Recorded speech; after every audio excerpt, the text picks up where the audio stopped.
There are some major changes being made for the Lakehead School Board's cafeterias, with all three of its local high schools included. The change will eliminate the current model of school board employees preparing food for sale. Instead, the board is looking at contracting out food services for the next school year and eventually replacing it with food prepared by high school culinary students. So the boards was spending closer to 300 as a net loss over the years. So it was projected to increase this year closer to 370.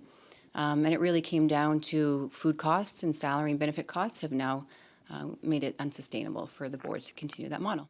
Alexa continues that with the cost model that Lakehead Public School has, it just didn't make it sustainable to keep the food prices low for the kids. There is still a lot of uncertainty surrounding the impacts the changes in the cafeteria could make moving forward, as it is still in the early phases of planning. Sherry Lynn Farron is the Director of Education for the Public Board and details what the new model would ideally entail. Well, we're very pleased to have been able to work with our CUPE union to be able to come to a solution together. And so I think that's the most important part, that we have a respectful working relationship with our unions and we're able to work together to come to a solution. In the short term, we will be looking for a community that wish to come in and support our cafeterias.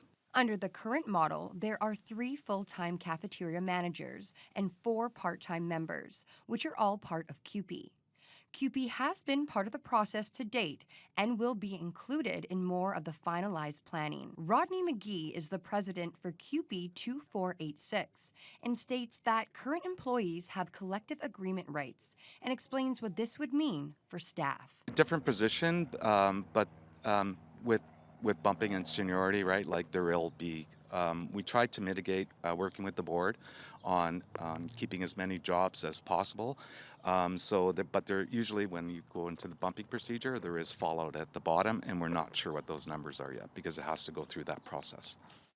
The new model still needs to be ratified at the next school board meeting on June 27th, with the goal of the tender model beginning in September for Westgate, Hammersholt, and Superior Collegiate High School, with the board members hopeful for a student-supportive model in the future.